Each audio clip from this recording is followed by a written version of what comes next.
अत्यधिक मोह। किसी भी चीज में बहुत अधिक मोह होना भी परेशानियों का कारण बन जाता है। कई लोग मोह के कारण सही और गलत का भेद भूल जाते हैं। मोह को जड़ता का प्रतीक माना गया है। जड़ता यानी यह व्यक्ति को आगे बढ़ने नहीं देता है, बांध कर रखता है। मोह में बंधा हुआ व्यक्ति अपनी बुद्धि का उपयोग भी ठीक से नहीं कर पाता है। यदि व्यक्ति आगे नहीं बढ़ेगा तो कार्यों में सफलता नहीं मिल पाएगी। धृतराष्ट्र को दुर्योधन से और हस्तिनापुर के राजपाट से अत्यधिक मोह था। इसी कारण धृतराष्ट्र अपने पुत्र दुर्योधन द्वारा किए जा रहे अधार्मिक कर्मों के लिए भी मौन रहे। इस मोह के कारण कौरव वंश का सर्वनाश हो गया। अहंकार। अहंकार यानी स्वयं को श्रेष्ठ समझना और दूसरों को तुच्छ। जो लोग सिर्फ मैं या अहं के भाव के साथ जीते हैं, वे जीवन में कभी भी सफलता हासिल नहीं कर पाते हैं। यदि किसी काम में सफलता मिल भी जाती है तो वह स्थायी नहीं होती है। अहं की भावना व्यक्ति के पतन का कारण बनती है। अहंकार के कई उदाहरण शास्त्रों में दिए गए हैं।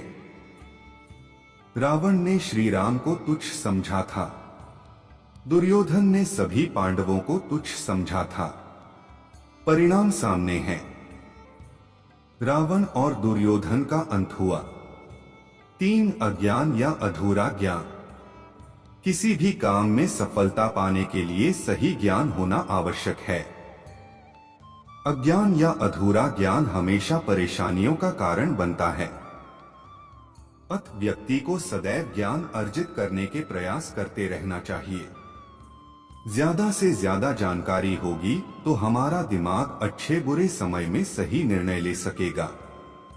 सही और गलत में से सही को चुनना तो सरल है, लेकिन 2 सही बातों में से ज्यादा सही कौन सी बात है, ये जानने के लिए ज्ञान होना बहुत जरूरी है। पर्याप्त ज्ञान रहेगा तो हम अवसरों को समय पर पहचान सकेंगे और उनसे लाभ प्राप्त कर पाएंगे। अज्ञान या अधूरा ज्ञान किस प्रकार हानि पहुंचाता है, इसका श्रेष्ठ उदाहरण महाभारत में देख सकते हैं। जब कौरवों की ओर से चक्रव्यूह रचना की गई थी, तब अभिमन्यु ने इसे भेदा था। अभिमन्यु चक्रव्यूह में प्रवेश करना तो जानता था, लेकिन चक्रव्यूह से पुनः लौटना नहीं जानता था।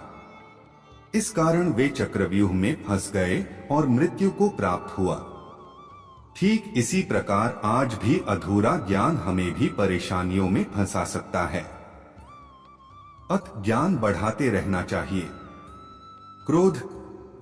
जब किसी व्यक्ति के मन की बात पूरी नहीं हो पाती है तो उसे क्रोध आना स्वाभाविक है। जो लोग इस क्रोध को संभाल लेते हैं, वे निकट भविष्य में कार्यों में सफलता भी प्राप्त कर लेते हैं। जबकि जो लोग क्रोध को संभाल नहीं पाते हैं और इसके आवेश में गलत काम कर देते हैं, वे परेशानियों का सामना करते हैं। रामायण में रावण ने क्रोधित होकर विभीषण को लंका से निकाल दिया था। इसके बाद विभीषण श्री राम की शरण में चले गए। युद्ध में विभीषण ने ही श्री राम को रावण की मृत्यु का रहस्य बताया था। क्रोध के आवेश में व्यक्ति ठीक से निर्णय नहीं ले पाता है, अत क्रोध को काबू करना चाहिए। इसके लिए रोज मेडिटेशन करें। ध्यान से क्रोध नियंत्रित हो सकता है।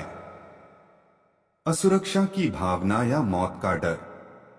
जिन लोगों में असुरक्षा की भावना होती है, वे किसी भी काम को पूरी एकाग्रता से नहीं कर पाते हैं। हर पल स्वयं को असुरक्षित महसूस करते हैं और खुद को सुरक्षित करने के लिए सोचते रहते हैं। राजा कंस को जब आकाशवाणी से यह मालूम हुआ कि देवकी की 8वीं संतान उसका काल बनेगी तो वह डर गया। कंस मृत्यु के भय से असुरक्षित महसूस करने लगा। इस भय में उसे देवकी की संतानों को जन्म होते मार दिया।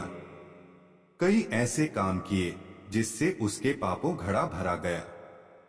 लाख प्रयासों के बाद भी वह श्री कृष्ण को नहीं मार पाया और उसी का अंत हुआ।